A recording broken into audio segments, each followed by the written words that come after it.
Napoleon is as real as Black Hawk Down, except with horses and cannons. Why not? There's been 10,400 books about Napoleon Bonaparte, you know that? 10,000. So he's somebody in history who simply won't go away. But the reason why, for me, is I began with a film called The Duelists. It circled all about Napoleon and his culture, his order, and his demands. And so the film ends on a back view of Harvey Keitel that is clearly Napoleon Bonaparte, standing and looking at France. So that was my fuse. They ignited me, and Napoleon would never go away. What is your name? Napoleon. Has the course of my life just changed? It's hard to get a film like this made because it's historic, and therefore you mustn't make it a history lesson. You've got to make it independently as interesting as a superhero movie. The central character, therefore, is the most important thing, not the events.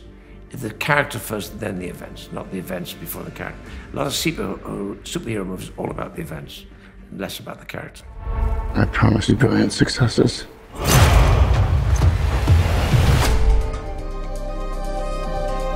Commodus was the product of a delinquent father, a father who didn't bother. Your false as a son is my failure as a father. Marcus Aurelius was classified as a marvelous intellectual, poetic general or leader, everything. But there was a lot of death. And I wonder sometimes where he became very philosophically leaning when, as he got older in life, he started to get a sense of regret.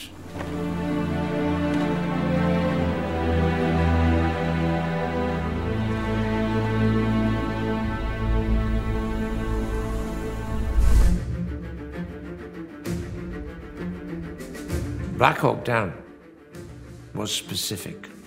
That was a continual battle that went on for 22 hours.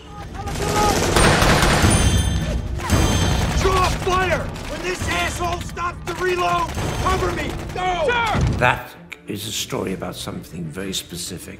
Gladiator is magic, is non-specific. We try to make it specific with Commodus and Marcus Aurelius, but a lot of invention. At my signal, unleash hell. Napoleon is real. Napoleon is as real as Black Hawk Down. And his battles were as real as Black Hawk Down, except with horses and cannons.